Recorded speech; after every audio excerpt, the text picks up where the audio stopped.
नमस्कार साथियों, स्वागत है आप सभी का ब्राइट एग्रो क्लासेस के डिजिटल प्लेटफॉर्म पर। साथियों, आज अपन बात करेंगे कि बीएससी एग्रीकल्चर के साथ साथ में आईसीआर जेआरएफ की किस प्रकार से तैयारी करें और इसके साथ में ही आईसीआर जेआरएफ क्या होता है और इससे अपने को कौन कौन सी यूनिवर्सिटीज में एडमिशन मिलता है, तमाम चीजों की अपन क्या करेंगे इस वीडियो में चर्चा करेंगे। और अगर कोई बीएससी एग्रीकल्चर का स्टूडेंट है तो उसको ये वीडियो जरूर देखनी चाहिए, क्योंकि आईसीआर जेआरएफ जो है वो एक मोस्ट ऑप्शन रहता है, एक अपॉर्चुनिटी रहती है इंडिया की टॉप यूनिवर्सिटीज में स्टडी करने का, और इसके साथ में किसी स्पेसिफिक सब्जेक्ट में एक पहचान बनाने का एक अच्छा आपको ऐसे मान लो कि अवसर होता है। तो वो सारी चीजें बात करेंगे। और एक और मैं इसमें साथ में ही आपको बताऊंगा कि आईसीआर जेआरएफ की तैयारी करना एक रिस्क भी रहती है और उस रिस्क से किस प्रकार से बचा जा सकता है वो भी मैं बताने वाला हूं।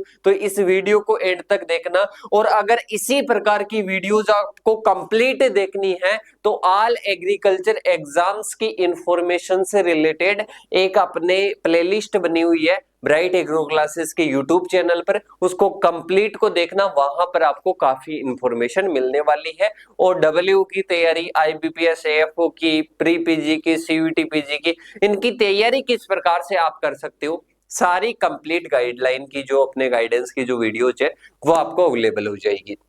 देखिएगा, सबसे पहले इस जेआरएफ की फुल फॉर्म क्या होती है और जेआरएफ में क्या चेंज हुआ है वो भी मैं आपको बता देता हूं।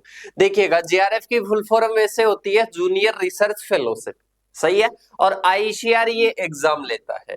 अब अपन बात करिए, आईसीआर जेआरएफ मैंने इसलिए लिखा है क्योंकि इस एग्जाम को स्टूडेंट जानते ही किस नाम से है, आईसीआर जेआरएफ के नाम से है। और वैसे अब आईसीआर जो जेआरएफ का जो पेपर होता था उसको आईसीआर पीजी के नाम से कर दिया गया है और इसी के नाम से आपको जानना है, किस नाम से, आईसीआर पीजी। आईसीआर जो जेआरएफ और एसआरएफ का है वो ओनली पीएचडी के लिए है। आपको जेआरएफ का जगह आपको क्या करना है, आईसीआर पीजी, सही है। ये समझाने के लिए मैंने थंबनेल में ऐड किया है। तो आईसीआर पीजी या आईसीआर जेआरएफ की आप तैयारी किस प्रकार से करें, स्मार्ट स्ट्रेटेजी क्या रह सकती है। सबसे पहले इंट्रोडक्शन में आपको देना चाहूंगा कि ये जो एग्जाम है आपके लिए एमएससी के लिए रहता है। किसके लिए रहता है, एमएससी के लिए रहता है। और इसी प्रकार से आईसीआर यूजी का भी पेपर लगता है, मतलब आईसीआर का पेपर लगता है यूजी के लिए, बीएससी एग्रीकल्चर के लिए। वैसे ही आपके किसका लगता है, आईसीआर पीजी का लगता है, जिसको अपन किस नाम से जानते हैं, आईसीआर जेआरएफ के नाम से जानते हैं। और इसके साथ में इसमें स्कॉलरशिप भी मिलती है पर मंथ 12 से 13 हजार रुपए, 12 से 13 हजार रुपए पर मंथ आपको क्या मिलती है, स्कॉलरशिप मिलती है। ऐसे मान लो कि सुपरवाइजर की सैलरी मिलती है इसमें, सही है। इसके साथ में अगर आप एसआरएफ करोगे तो एसआरएफ में आपको 35 हजार रुपए पर मंथ मिलेंगे। कितने, 35 हजार पर मंथ। और इसमें भी बढ़ोतरी होने वाली है, इसमें भी बढ़ने वाली है। ये जो स्कॉलरशिप है 35 हजार की जगह भी बढ़ने वाली है। तो अच्छे से आप इसमें अपनी जो पढ़ाई का जुगाड़ है वो आराम से चला सकते हो। मतलब आप अपनी पढ़ाई को इस खर्च से ही उठा सकते हो, मतलब घर वालों पर किसी प्रकार का दबाव नहीं रहेगा और एक अच्छी आप पहचान बना लो कि किसी पर्टिकुलर सब्जेक्ट में। देखिएगा, आईसीआर यूजी होता है, वैसे ही आईसीआर जेआरएफ होता है, पीजी के लिए एग्जाम होता है, एमएससी के लिए होता है। 12 से 13 हजार। जो स्टूडेंट सुपरवाइजर बनना चाहते हैं, जो सुपरवाइजर, जो स्टूडेंट सुपरवाइजर बनना चाहते हैं, उनके लिए कहीं ना कहीं ये बेस्ट है कि आप अपनी पढ़ाई के साथ में, कोई बोलता है कि सर मैं प्राइवेट कर लूं और प्राइवेट के साथ साथ में मतलब प्राइवेट एमएससी कर लूं जहां पर मेरे को जाना ना पड़े और उसके साथ साथ में मैं कोई प्राइवेट जॉब कर लूं, सही है, तो ताकि मैं मेरा खर्चा उठा सकूं। तो साथियों, उन सभी के लिए अपॉर्चुनिटी है। 12 से 13 हजार तो आपको कुछ देंगे नहीं, प्राइवेट जॉब्स में 8 से 9 घंटे कराओगे और यहाँ पर पढ़ने के ही कितने मिल रहे हैं, 12 से 13 हजार रुपए पर मंथ मिल रहे हैं। तो ये आपके लिए कहीं ना कहीं बहुत अपॉर्चुनिटी है। और इसके साथ में एक और चीज मैं आपको बता देता हूँ कि अगर आपने सोच लिया है कि आईसीआर जेआरएफ, आपको बहुत सारे बोलेंगे कि इसमें बहुत ज्यादा कंपटीशन है, आपका नहीं होगा और रिस्क ज्यादा रहती है, तो उनको भी मैं बताना चाहूंगा इस वीडियो के माध्यम से बहुत सारी सब्जेक्ट है, बहुत सारा स्कोप है, वो सारी चीजें मैं आपको बताने वाला हूँ। कौन सी सब्जेक्ट आपको लेनी चाहिए, कौन सी नहीं लेनी चाहिए, और क्या क्या डाउट्स आते हैं, सारी चीजें इस वीडियो में एक्सप्लेन हो जाएगी। देखिएगा, सबसे पहले 12 से 13 के इसमें क्या मिलती है, स्कॉलरशिप मिलती है। सही है। अब इसके बाद में अपन बात करते हैं जो आईसीआर पीजी का एग्जाम होता है, जो आईसीआर पीजी का एग्जाम होता है, तो आईसीआर का पीजी का जो एग्जाम होता है उसका सिलेबस क्या होता है, सिलेबस क्या होता है। तो देखो बेटा, इसमें 20 सब्जेक्ट से क्या होती है, 20 स्पेसिफिक सब्जेक्ट होती है और उनसे आप पीजी कर सकते हो। मतलब 20 की 20 सब्जेक्ट का अलग अलग सिलेबस होगा। क्या होगा, अलग अलग सिलेबस होगा 20 की 20 सब्जेक्ट का। अब इसके साथ में ही आपका इंटरेस्ट यहाँ पर बताएगा, मतलब पहले से ही आप उस सब्जेक्ट की पूरी डिटेल से स्टडी करोगे, उसके बाद में आपका सिलेक्शन होगा। मतलब आप एक स्पेसिफिक टीचर तो बन ही जाओगे अगर आपकी स्किल्स अच्छी है तो किसी भी सब्जेक्ट का, अगर आप उस आईसीआर जेआरएफ की तैयारी भी कर लेते हो तो। सही है। और मैं भी आपको बताने वाला हूँ कि किस सब्जेक्ट से आपको करनी चाहिए, किससे नहीं करनी चाहिए, और आपको गाइड करने वाले हैं जो कि जेआरएफ के थ्रू किसी ना किसी सब्जेक्ट में गए हैं। अब देखिएगा, सबसे पहले अपन बात करते हैं जो आईसीआर जेआरएफ है, उसमें 20 सब्जेक्ट से आप कर सकते हो। सब्जेक्ट के नाम में अगर बताऊं, एग्रोनॉमी, हॉर्टिकल्चर, इसके साथ में एंटोमोलॉजी, इसके साथ में ही पैथोलॉजी, इसके साथ में इकोनॉमिक्स, स्टैटिक्स, ऐसे ही आपकी टोटल कितनी सब्जेक्ट है, 20 सब्जेक्ट है। एनिमल साइंस है, वेटरनरी साइंस है। सही है। इस प्रकार से टोटल कितने सब्जेक्ट है, टोटल आपके 20 सब्जेक्ट है। इंजीनियरिंग वगैरह कई सब्जेक्ट आपको देखने को मिलेगी, उनके माध्यम से आप क्या कर सकते हो, एक्सटेंशन वगैरह के माध्यम से आप अपनी एमएससी की डिग्री कर सकते हो। और उनका सिलेबस क्या आता है साथियों, आपके उनका सिलेबस आता है, मतलब उसमें सबका अलग अलग सिलेबस आएगा। अब सिलेबस को दो पार्ट में डिवाइड किया जाता है, सभी सब्जेक्ट का इसी प्रारूप से होता है, दो पार्ट में डिवाइड होता है। यहाँ पर आता है जनरल, सही है, यहां पर आता है स्पेसिफिक। सही है। इसके साथ में ही पहले थोड़ा सा आप एग्जाम के पैटर्न को समझो। एग्जाम में टोटल क्वेश्चन कितने आते हैं, टोटल क्वेश्चन आते हैं 120। सही है। प्रत्येक क्वेश्चन 4 नंबर का होता है, एक गलत होता है तो 1 नंबर कटेगा। सही है। 120 क्वेश्चन आते हैं टोटल। सही है। वो एग्रीकल्चर के। अब जनरल में क्या आएगी, जनरल एग्रीकल्चर, जनरल क्या आएगी बेटा, एग्रीकल्चर आएगी। इसकी लगभग क्वेश्चन में एवरेज क्वेश्चन मानू तो इसके क्वेश्चन आते हैं 50 से 70 के बीच में। कितने आते हैं, 50 से 70 के बीच में। अब आप बोलोगे कि सर ऐसे थोड़ा ना होता है, नहीं आते हैं इतने, कम आते हैं, तो उनको भी मैं जवाब देना चाहूंगा भी। अब 50 से 70 हो गए। अब इसके बाद में यहां पर बात करें तो यहां पर भी कितने आ जाएंगे, यहां पर भी 50 से 70 आ जाएंगे, मतलब मिड ये रेशियो आपके रहता है। सही है। अब देखिएगा, मतलब 60-60 क्वेश्चन आप एवरेज मानो इनका। अब अपन बात करें कि जो अपना सिलेक्शन होता है, अपन मोस्टली बात करें कि जैसे मैं टॉप की बात कर रहा हूं, सभी 20 की तो अलग अलग से नहीं कर सकता, पर टॉप की मैं बात कर रहा हूं कि एवरेज जो टॉप वाली सब्जेक्ट होती है, ज्यादातर कंपटीशन होता है प्लांट ब्रीडिंग वगैरह, उनमें 75 प्लस अगर आपके क्वेश्चन सही है, 75 प्लस अगर आपके क्वेश्चन सही है, तो आपका एक अच्छी यूनिवर्सिटी में सिलेक्शन हो सकता है। मतलब 75 टारगेट, 120 में से ओनली 75 प्लस आपको टारगेट है। मतलब सिलेक्शन के लिए बता रहा हूं, अगर आप 80 प्लस जाते हो तो आपकी अच्छी रैंक भी आ सकती है, इसमें 80 प्लस अच्छी रैंक भी आ सकती है। अब देखिएगा, अपन बात करते हैं कि 50 से 70 जनरल है, 50 से 70 और ये अपने क्या है, स्पेसिफिक सब्जेक्ट है। 75 तो यहाँ पर क्या आ रहे हैं, 75 में तो सिलेक्शन हो रहा है। मतलब स्पेसिफिक में तो अपन कम भी कर ले अटेम्प्ट, या इसके भी थोड़े कम अटेम्प्ट कर ले, तो अपना तो सिलेक्शन आराम से हो जाएगा, बिल्कुल हो जाएगा। देखिएगा, क्योंकि इससे डरते ही स्टूडेंट्स आधे तो नहीं करते हैं। अब देखिएगा, इसके सिलेबस में क्या क्या आएगा, जितनी भी मैंने प्री पीजी वाले में सिलेबस में बताई थी 12-13 सब्जेक्ट, उन 12-13 सब्जेक्ट का जनरल आएगा, उन 12-13 सब्जेक्ट का क्या आएगा, जनरल आएगा। तो बेटा ये जो सब्जेक्ट्स मैंने बताई वो भी तो उसी जनरल सब्जेक्ट आएगी, मतलब उस सब्जेक्ट का भी जिससे आप जेआरएफ का एग्जाम दे रहे हो उसका भी जनरल इसी में इंक्लूड होगा, इन्हीं क्वेश्चन में। सही है। तो ये 12 से 13 सब्जेक्ट का जनरल आपसे कितना आएगा, 50 से 70 क्वेश्चन। मतलब जो प्री पीजी वाला पोर्शन है वो थोड़ा सा डीपली हो जाता है प्री पीजी में, पर उसका अपर लेवल से अपन बात करें तो उसके कितने क्वेश्चन आते हैं, 50 से 70 क्वेश्चन आते हैं। 12 से 13 सब्जेक्ट होती है, जनरल वो होता है। अब बात आती है जैसे एग्रोनॉमी से कोई जेआरएफ कर रहा है, तो बेटा इसमें क्या क्या आएगा, इसमें वीड आएगा, वीड साइंस आएगी, इसके साथ में इरिगेशन आएगा, सही है, इसके साथ में इसमें सोइल का पार्ट आता है, इसके साथ में ही अपन बात करें तो एक पार्ट इसमें आएगा आपका वीड आ गया, सोइल आ गया, इरिगेशन आ गया, इसके साथ में ही क्रॉप्स वाला पार्ट आता है। इस प्रकार से अपन बात करें तो ये वाले मेजर पोर्शन आपके होते हैं, एक स्टेट का पार्ट भी थोड़ा सा मेजर होता है इसमें, सही है। अब ये वाला जो पोर्शन है इससे आपके क्वेश्चन आएंगे। अब मेरे को आप एक चीज बताओ, बीएससी एग्रीकल्चर में आप वीड साइंस नहीं पढ़ते? बिल्कुल पढ़ते हो, और अब की बार तो बहुत सारी यूनिवर्सिटीज में नहीं है, ये अलग से इलेक्टिव कोर्स है, तो ये आपको लेना पड़ता है, बहुत सारी में लेते भी हैं और बहुत सारी में अब की बार कंपलसरी भी कर दिया गया है। तो ये वीड साइंस वाला पोर्शन आता है, सही है। और अगर वो पोर्शन आप पढ़ लेते हो अच्छे से कंपटीशन के तौर पर, तो वहां से वीड साइंस से बाहर क्वेश्चन नहीं जाने वाला है। जनरल पढ़ लिया वीड साइंस और यहाँ पर स्पेसिफिक पढ़ लिया, मतलब एक कोर्स पढ़ लिया वीड साइंस पर ओनली, सही है। इसके साथ में सोइल साइंस पर सोइल फर्टिलिटी का पढ़ लिया, फंडामेंटल ऑफ सोइल का पढ़ लिया, प्रॉब्लमेटिक सोइल का पढ़ लिया। तो इन तीनों पोर्शन से बाहर कुछ भी नहीं जाने वाला है, इन तीनों पोर्शन को अच्छे से पढ़ लिया।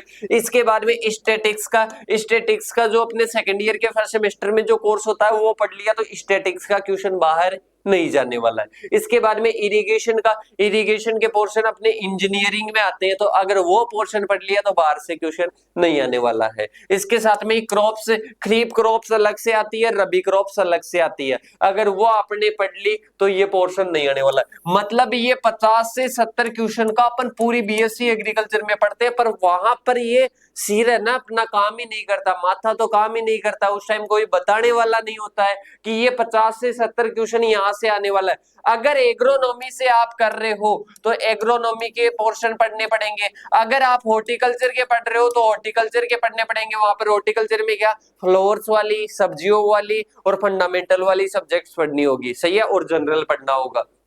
इसके साथ में पैथोलॉजी में बात करें, फंडामेंटल पैथोलॉजी आ जाएगा, इसके साथ में ही अपन फंडामेंटल पैथोलॉजी आ गया, और जो डिजीज होती है अपनी खरीफ क्रॉप्स में, रबी क्रॉप्स में, वो आ जाएगा पोर्शन। अगर प्लांट ब्रीडिंग से कर रहे हो तो जेनेटिक्स आ जाएगा, प्लांट ब्रीडिंग आ जाएगा, और सीड टेक्नोलॉजी आ जाएगा, और क्रॉप इंप्रूवमेंट आ जाएगा। ये पोर्शन पूछा जाएगा ब्रीडिंग में, सही है। इसी प्रकार से आप इकोनॉमिक्स में जाओगे तो इकोनॉमिक्स में फंडामेंटल्स ऑफ इकोनॉमिक्स, क्रेडिट वाला, फाइनेंस वाला पोर्शन पूछा जाएगा, एग्रीकल्चर मार्केटिंग का, फार्म मैनेजमेंट का पोर्शन पूछा जाएगा। तो अपन बात कर रहे हैं कि सर आपने जो बताया कि यहाँ पर 20 सब्जेक्ट आपने बताए, कुछ के एग्जाम्पल भी लिखे, क्या इनसे हम तैयारी करना चाहिए बीएससी एग्रीकल्चर फर्स्ट सेमेस्टर में? अगर जागरूक हो जाए तो क्या हम बीएससी एग्रीकल्चर फर्स्ट सेमेस्टर में भी अच्छी ओजीपी बना सकते हैं, मतलब सभी सेमेस्टरों में भी अच्छी ओजीपी, और इसके साथ में ही क्या बाद में हम आईसीआर जेआरएफ में सेलेक्ट हो सकते हैं? क्यों नहीं हो सकते? मैंने एग्जाम्पल आपके सामने रख दिया, सिलेबस में आपके सामने रख दूंगा, या सिलेबस आपके पास में होगा बीएससी एग्रीकल्चर का। इन सब्जेक्ट्स के नाम बता रहा हूं, वो ऐसे कैसे उठाकर देख लेना, इनके ओल्ड एग्जाम के पेपर उठाकर देख लेना। यही टॉपिक है और यही टॉपिक आपके कंपटीशन में आते हैं, यही आपके यहाँ पर आते हैं, यही आपके एंट्रेंस एग्जाम में आते हैं। तो बेटा यहाँ पर आप जनरल वाला पोर्शन भी पढ़ रहे हो और ये पोर्शन भी पढ़ रहे हो, दोनों पोर्शन पढ़ रहे हो, पर आपकी पहले सेकेंड ईयर के फर्स्ट सेमेस्टर में सब्जेक्ट डिसाइड होनी चाहिए। एक ये गलती कभी भी लाइफ में मत करना कि बस एग्रोनॉमी बहुत अच्छी सब्जेक्ट है, बस एग्रोनॉमी से कर लिया, और इसके साथ में किसी ने प्लांट ब्रीडिंग बता दिया, प्लांट ब्रीडिंग से कर लिया, और किसी ने बता दिया कि पैथोलॉजी से कर लो, पैथोलॉजी कर लिया। ऐसे नहीं होता है बेटा, आपको सब्जेक्ट आपके इंटरेस्ट के आधार पर और थोड़ा सा माइंड इस प्रकार से लगाना है कि ज्यादा भीड़ कहां पर जा रही है। जैसे अपन बात करें कि दो रास्ते हैं, अपन एग्जांपल लेकर बता देता हूं कि आपको कहां पर आना है बेटा, जयपुर आना है, सही है, जयपुर आना है, सही है। ये आपके सामने रास्ते हैं, ये आपके सामने क्या है, रास्ते हैं। अब इसमें अपन बात करें तो भाई साहब सभी को क्या आना है, जयपुर आना है, मतलब सभी को सफल होना है, सभी को सक्सेस पानी है, सभी को कहीं ना कहीं सेट होना है, गवर्नमेंट में, प्राइवेट में, कहीं पर भी मान लो, पर अच्छा सेट होना है। अब भाई साहब ये रास्ते हैं जयपुर आने के या सफल होने के। अब अपने पास में यहाँ पर कितने हैं, 10,000 स्टूडेंट है, 10,000 स्टूडेंट है, 10,000 में से कितने आ जाएंगे, 3000 स्टूडेंट यहाँ आ गए, 3000 स्टूडेंट यहाँ आ गए, और इसके साथ में 5000 स्टूडेंट यहाँ आ गए, और इसके साथ में कितने बचे, 5 और 3 3 6, ये तो ज्यादा हो गए, तो यहाँ से थोड़ा सा क्या कर दो, यहाँ पर कम कर दो, 3 3 6 6 और 3 यहाँ पर आ गए, और 1000 यहाँ पर रहा। यहाँ पर कितना रहा, 1000 ही रहा। अब देखिएगा, अपन बात करें, स्कोप सभी में रहता है, वो खुद को बनाना पड़ता है, खुद को वहां पर सेलेक्ट होने के लिए पोस्ट वगैरह सब में आती है लगभग। अब बेटा यहाँ पर अपन बात करें तो यहाँ पर तो 3000 लोग आएंगे इस रास्ते से। अब वो अपन बात करते हैं कि 3000 की भीड़ आएगी, तो उसमें तो आधे तो वैसे घायल हो जाएंगे, आधे को जो है भीड़ में रुक जाएंगे कि अब नहीं जाया जाएगा, तो बेटा वो रास्ते में रुक जाते हैं, कुछ आते हैं और कुछ जाकर क्या होते हैं, सेलेक्ट होते हैं। यहाँ भी वही हाल होगा, सही है, और यहाँ भी वही हाल होगा, सही है। पर यहाँ पर अपने को पता है 1000 वो सभी आकर जयपुर क्या हो जाएंगे, जल्दी से पहुंच जाएंगे, मतलब जल्दी से क्या हो जाएंगे बेटा, सफल हो जाएंगे। कहने का मतलब ये है कि आपको ऐसे भी नहीं करना है कि जहां पर भीड़ नहीं है वहां पर जाना, एक तो इंटरेस्ट आपका देखना है, सही है, इंटरेस्ट आपको देखना है कि आप किस सब्जेक्ट में किस रफ्तार से आप दौड़ सकते हो, किस रास्ते में किस रफ्तार से दौड़ सकते हो आप, और कैसे अपनी सफलता को आप हासिल कर सकते हो, ये चीज आपको देखनी है। मतलब सब्जेक्ट चूज करते समय कई चीजों का ध्यान देना है, और ऐसे ही नहीं जल्दीबाजी की फर्स्ट ईयर में आपने सोच लिया मेरे को इकोनॉमी से करना है, मेरे को सॉइल साइंस से करना है, ये नहीं सोचना है। आराम से टाइम है ना, आपको तो 2 पोर्शन क्लियर करने हैं, एक जनरल वाला एक स्पेसिफिक वाला। सभी सब्जेक्ट को पहले फर्स्ट ईयर में जनरल आता है, तो उस जनरल वाले पोर्शन को आप अच्छे से पढ़ो, क्योंकि 50 से 70 क्वेश्चन वहां से पुटअप होगा, तो सभी सब्जेक्ट को पढ़ना है, मतलब अच्छे से तो उनको अच्छे से कवर करो। इसके बाद में आप जो स्पेसिफिक सेकेंड ईयर में स्टार्ट होता है, तो सेकेंड ईयर में आपको चूज कर लेना है कि इस सब्जेक्ट से करना है, तो फिर उसी से करना है, तीसरी में नहीं जाना है, सही है। और इसके साथ में ही बीएससी एग्रीकल्चर फर्स्ट सेमेस्टर से ही सभी सब्जेक्ट को कंपटीशन एंट्रेंस इन सभी के आधार पर पढ़ना है, सही है। जेआरएफ की तैयारी हो चाहे किसी भी एग्जाम की तैयारी हो, वो आपकी कोई भी नहीं रोक सकता। अब देखिएगा, आईसीआर जेआरएफ की तो तैयारी हो गई, यहाँ पर तो सिलेक्ट हो गए। अब बेटा इसमें थोड़ा सा रिस्क रहता है, सही है, और रिस्क आप भी मानते हो कि सर इसमें नहीं हुआ तो, इसमें नहीं हुआ तो बेटा यहाँ पर लिस्ट लग जाएगी, इसमें नहीं होगा तो प्री पीजी में होगा, इसमें नहीं होगा तो प्री पीजी में होगा। जो जनरल वाला पोर्शन अपन तैयार करेंगे वहां से 100 क्वेश्चन आएंगे और पूरे कवर हो जाएंगे। इसमें नहीं होगा तो सीयूईटी पीजी में हो जाएगा, सही है, सीयूईटी पीजी में 75 आएंगे। इसमें नहीं होगा तो डब्ल्यूओ में हो जाएगा, क्योंकि डब्ल्यूओ में कितने क्वेश्चन आते हैं, डब्ल्यूओ में 110 क्वेश्चन आते हैं अपने एग्रीकल्चर पोर्शन के। इसके साथ में ही इसमें नहीं होगा तो 60 क्वेश्चन अपने पूरे एएफओ मेंस के इसी से आते हैं, इसमें हो जाएगा। इसमें नहीं होगा तो एग्रीकल्चर सुपरवाइजर के 60 क्वेश्चन क्लियर हो जाएंगे, और इसमें जेकीए और हिंदी का पोर्शन क्लियर करके उसमें हो जाएगा। ऐसी तमाम आपकी कई भर्तियां आती है एग्रीकल्चर सेक्टर में, वो आप क्लियर कर सकते हो अगर इसमें नहीं होता है। तो बेटा ये जो मैंने रणनीति बताई है, रामायण रणनीति है, जितना जल्दी इसको फॉलो कर लोगे उतना सही होगा। इसके साथ में अगर कोई स्टूडेंट चाहता है कि सर मेरे को अच्छे नोट्स नहीं मिल पाएंगे या अच्छे नोट्स नहीं है, मैं कहाँ से बीएससी एग्रीकल्चर के नोट्स बनाऊंगा और आगे के नोट्स बनाऊंगा, तो आप सभी को नंबर दे रहा हूँ 8690596638। इन नंबरों को आप क्या कर लेना, मैसेज कर देना, और मैसेज करने के बाद में आपको क्या करना है, आपका नाम कि मेरे को इसकी तैयारी करनी है। इसके बाद में बता देता हूं कि आपके सभी सेमेस्टरों की क्लासेस अपने एप्लीकेशन पर चलती है, वहां से आप देख सकते हो, साथ में नोट्स तैयार कर सकते हो, ओल्ड पेपर सॉल्यूशन सब कुछ यूट्यूब पर आता है अपने, जैसे आईसीआर के हुए, सेमेस्टर्स के हुए। इसके साथ में ही टेस्ट सीरीज वगैरह अपने एप्लीकेशन पर फ्री ऑफ कॉस्ट चल रही है, उसको आप ले सकते हो। इसके साथ में मतलब आपको जो भी क्लासेस वगैरह मटेरियल वगैरह चाहिए तो नंबरों को सेव कर लो, सभी विषय के सभी एग्जाम्स के आपको मिल जाएंगे। अब बात आती है कि सर ये पेपर तो इंग्लिश में होगा, हमारे से इंग्लिश नहीं होगी, तो बेटा इस चीज को तो माइंड में निकाल देना कि मेरे से इंग्लिश में कुछ भी नहीं होगा। इस चीज को माइंड से निकाल कर आपको क्या करना है, आपको टीम के साथ में जुड़ना है। नंबर ये मैसेज आपको कर दिए गए हैं। एक ही एग्जाम्पल आपको समझाऊंगा कि आपको पता है आप जिस फोन का यूज कर रहे हो उसका विकास भी मनुष्य मनुष्य ने किया है, और इसके साथ में सामने बोर्ड देख रहे हो इसका भी मनुष्य ने किया है, इसका भी मनुष्य ने किया है, आप जो भी साधन देखते हो उसका भी मनुष्य ने किया है। तो भाई साहब आप एक छोटी सी सब्जेक्ट से जिसका आविष्कार ही इंग्लिश का मनुष्य ने किया होगा, जो स्पेलिंग वगैरह बनाई होगी और जो लैंग्वेज बनाई होगी, और कई तो बुक्स लिख देते हैं इंग्लिश में। तो बेटा ये चीज आप कभी भी खुद को मत बोलना कि मैं ये नहीं कर सकता, बिल्कुल कर सकते हो। टीम आपको मजबूत करेगी। आप जिस भी लैंग्वेज में तैयारी करना चाहोगे, बाइलिंगुअल समझाकर आपको कन्वर्ट करना चाहेगी, तो इन नंबरों पर मैसेज कर देना तैयारी करना चाहते हो तो। और अपने सभी साथियों को इस वीडियो को शेयर करना।